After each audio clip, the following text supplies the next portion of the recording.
Check it out. This video is about how this rich white Crip, Cameron Terrell, was jumped into the Rollin 90s Crips. Let's go. This is the story of Cameron Terrell, aka the rich white Crip. You'll be walking down the street and you'll see like a group of black dudes walking, thugs. In a group they got like one or two, sometimes as many as 3 white guys will be with them. You ever seen this shit? Those white guys are the most dangerous motherfuckers in them groups.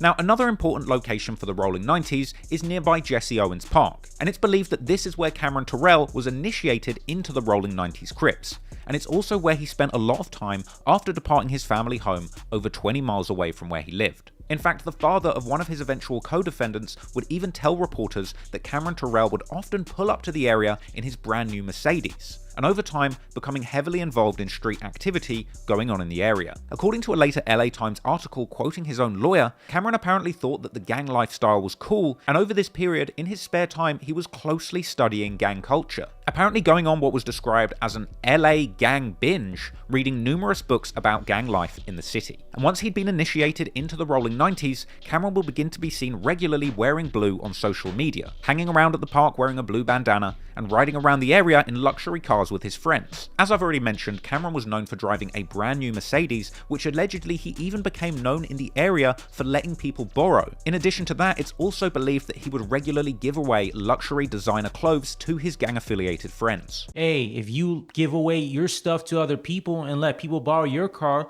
I guarantee you other people are going to treat you a lot nicer. That's exactly probably what happened. Cameron was doing these things, giving away stuff, letting people to borrow his car. So this Rollin 90s gang was treating him a little nicer. So I guarantee you during the jump in or the initiation he got into this gang, it probably wasn't that intense. They probably gave him the medium setting. Pause. I mean, come on, this Cameron guy, he's not a stranger to, initiation. Come on, I bet you his dad was probably part of a fraternity. You know how people get into a fraternity? It's called hazing. Sometimes it involves beatdowns, but it's supposed to be something very critical, something very not pleasant. Because once you go through it, you're supposed to officially be part of something that everybody's gone through. The part of hazing or the part of jumping in is to make sure that it's not just about you, but it's about putting the gang, putting the frats, putting the organization at a higher level than yourself.